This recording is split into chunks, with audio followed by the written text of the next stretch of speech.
again, one of the all-stars, one of the best out there. And very plainly, very bluntly, unsafe school reopenings are not about the kids. They're about capitalist profits. Unsafe school reopenings are definitely a thing. And that's one of the things she's going to talk about is how they're unsafe and exactly what she means by that. Okay. They're a desperate attempt to keep the economy functioning, basically because the kids have to be in school so their parents can work. Okay. Yeah. They're a mechanism to keep workers at work to produce profit for their bosses, while at the same time refusing to invest in necessary changes. Right. Oh, Noli, welcome. Oh, that's awesome. Oh, well, wheelchair accessible bathroom. What is it? You're in a wheelchair accessible room with a bathroom that she can't access because the door is too narrow. In a wheelchair accessible room? Great. Thanks a lot, Hilton. Good job. Nice. Oh, what are you going to do? Oh, I'm so sorry, Noli. So, we're talking about unsafe reopenings of schools. Okay, mass absences of students and teachers are being reported, as we know. So on Monday, the New York City Department of Education reported student attendance is 67%, which is lower than it was even in March of 2020. And how often did we hear from Biden, this isn't March 2020? It sure seems a lot like it in a lot of ways. 141 schools, less than half of their students show up. Only 3 schools with more than 90% attendance. Again, kids are getting sick, parents are getting sick, and they're not really figuring out how to deal with this. And here's a couple of teachers that are talking about what's going on in the schools. All right, COVID testing was canceled today when the COVID testing providers tested positive for COVID too. Really? This is what's going on, okay? And another one, special ed teachers pulled from ICT classes to cover for teachers who are out with Omicron. So now we have kids at home learning nothing, kids at school learning nothing. And this is equitable. It's crazy. I mean, nobody knows what to do. On Tuesday, Boston schools reopened with roughly 1 in 10 staff out sick. Right? They were given take-home rapid tests, but some of the tests were expired. Oh, of course they were. Okay, and of course, the N95 thing, understood that not all masks would be N95, but of course, if you're giving it to teachers to try to keep them safe in a classroom, unreal. And then Fred Edward, I know Chicago is near and dear to your heart. We did want to talk about what's going on in the Chicago schools and how 73% of teachers voted to teach remotely until schools could be open safely. But instead, they decided to close all the schools and lock the teachers out of their Google classrooms and bar them from teaching remotely. Why would they bar them from teaching remotely? Well, by not giving them access to Google Classroom. No, I know, but like, why would they do that? Because they want to force the kids to go into school. Okay. All right, and if teachers who don't go into work on Wednesday would be placed on no pay status. Oh, of course they would. It's like, wow, unreal. So, and of course, teachers, and we've got friends who are teachers. I think all of us knows a teacher, and they are being stretched to the breaking point. You know, teachers are vulnerable. Bus drivers are out like crazy.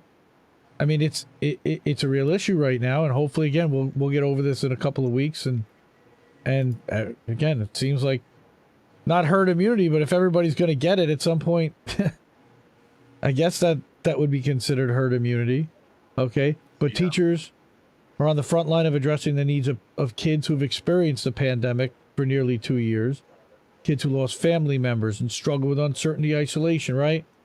And of course, there are some kids that have actually done better with remote learning. I have a good friend of mine whose daughter has actually done better with remote learning. Right.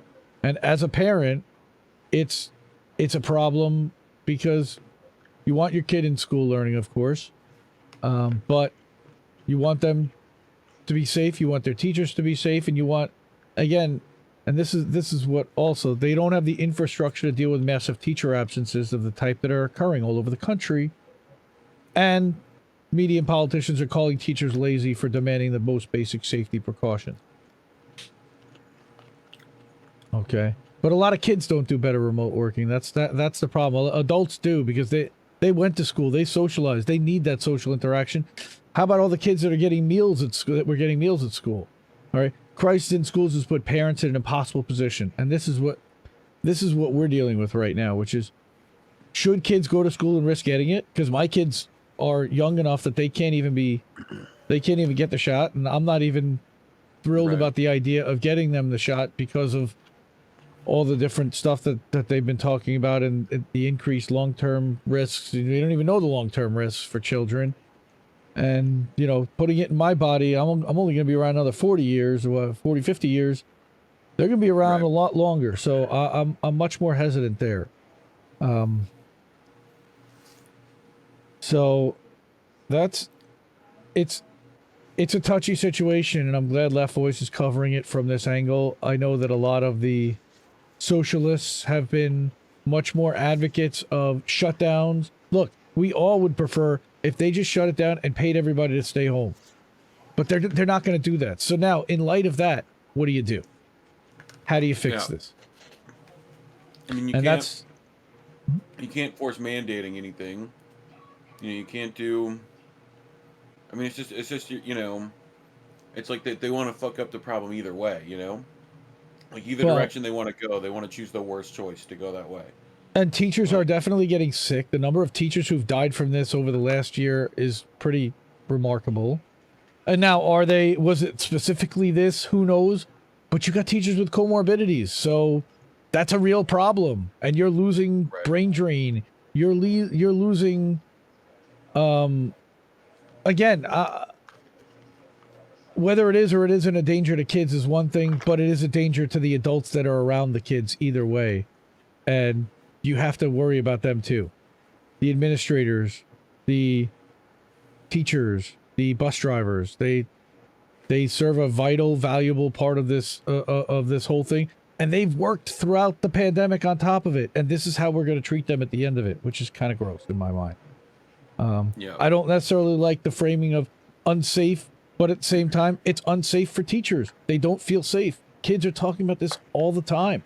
It's completely a distraction from learning to begin with. How much of that fear do you think is just unwarranted fear? Who knows? I mean, a lot of it is mainstream media caused hype. Okay, but everybody, all these kids' parents are watching the corporate news, so it's not a tremendous surprise that you've got this going on. But look, teachers going out and getting sick, that's a real thing. Everybody's seeing it. Again, it's popping up everywhere, and they're usually a canary in the coal mine. Again, I don't want anybody to get sick, and I want everyone to do to be healthy. No, I do find it an interesting take to like look at, like, you know, what does school actually provide the community when it is running, you know, and so again, I want to address Eric's question about Sweden, but Sweden also offers free healthcare to all their citizens, and they do much better on preventative care, and everybody, you know, yes, they did not do lockdowns, but they also, I'm guessing they probably are vaccinated to a good percentage. I don't know how it works, but with a nationalized healthcare system, you can administer vaccines a whole lot easier. And if you can negotiate with the drug companies the way that their single payer system can, you don't have to break the entire economy to do it. You also could have managed to do preventative work a lot easier, and they do they see doctors much more often. Yeah. Right. But they could have been, you know, I know a bunch of countries are giving out immune boosting packs and stuff like that, and you know, so not that YouTube likes us talking about any of those things, so you know, but okay, so now we have to go back to